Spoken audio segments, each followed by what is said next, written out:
आज के सत्संग के उपाध्यक्ष संजय दास जी तथा सभी संत समाज देखे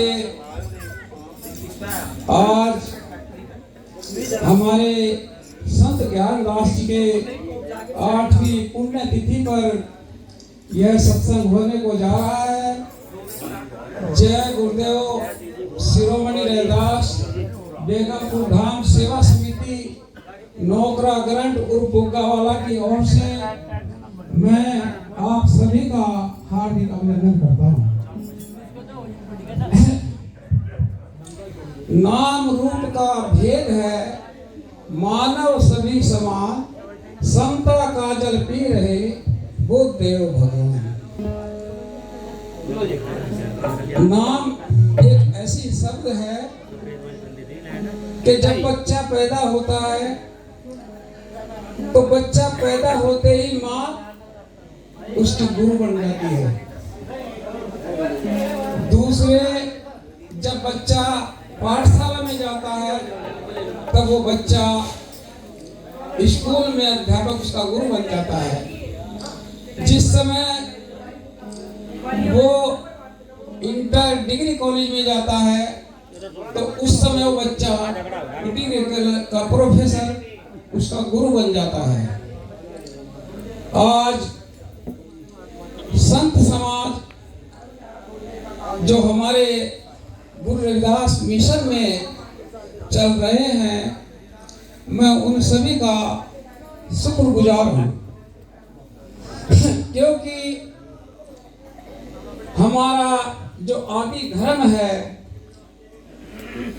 हमें पहले सबसे पहले संत लाइन को भी एक जानकारी होनी चाहिए। हमारे आज के संत को सत्संग को देख करके मुझे बड़ा दुख हो रहा है। आप चाहे बुरा माने और चाहे अच्छा माने, क्योंकि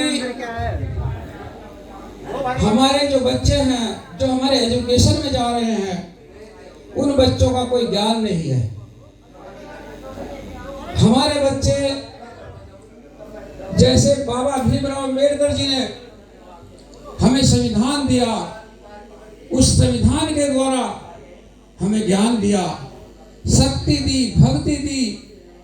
और एक बात जो गुरु रविदास जी का ज्ञान है, समता मूलक समाज, ऐसा चाहूं राज में मिले सबन को अन्न, छोट बड़न सब बसे रविदास रहे प्रसन्न।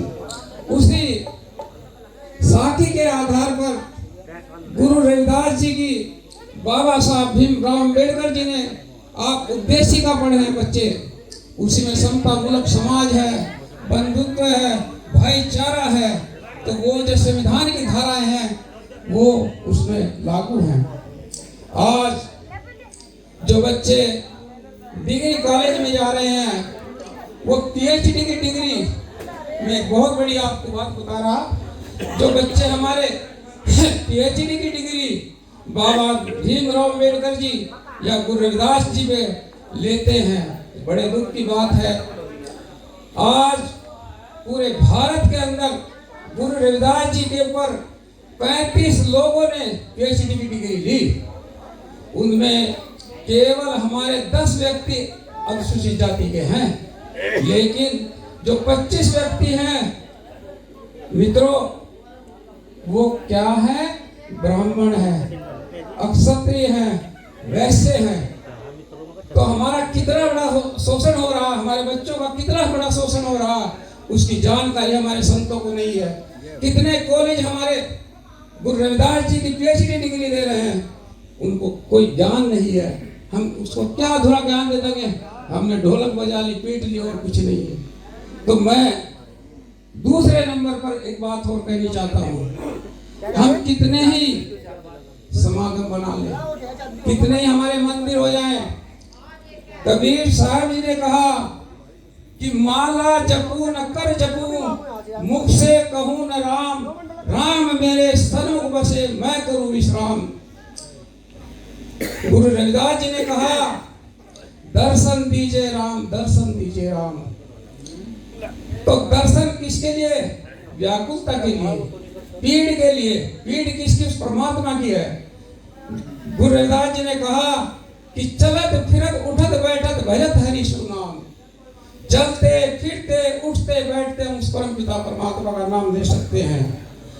उस दूसरे काबे और कैलाश में जिनको ढूंढन जाई, रविदास राम प्यारा अलोपा है घट अंदर माही। बंदे, तू जिस ईश्वर की खोज में काबे, पहाड़, पर्वत, मंदिर, मस्जिद में ढूंढता फिरता है, उसको तू कहाँ ढूंढता फिरता है? हमारे महात्मा जी ने बताया कि वो तुम्हारे हमारे अंदर घट में विराजमान है। लेकिन इसके पीछे का इतिहास अगर हम जानना चाहते हैं, आज हमें मंदिर बनाने की क्या जरूरत पड़ी? आज हमें धर्मशालाएं बनाने की क्या जरूरत पड़ी? आज हमारे महात्माओं की क्या जरूरत पड़ी? इसके पीछे तर्क है। और जब तक हम उस तर्क को नहीं जानते, फिलोसफी नहीं जानते, तो मैं नहीं जानता आपका गायन अधूरा है।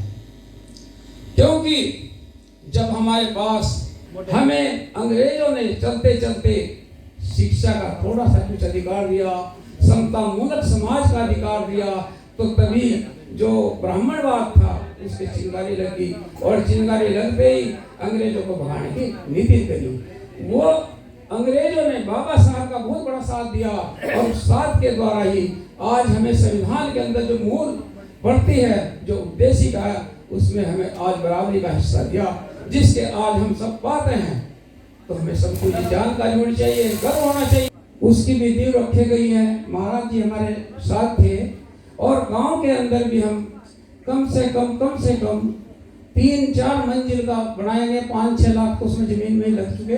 26 करोड़ का मंदिर बनने को जा रहा है।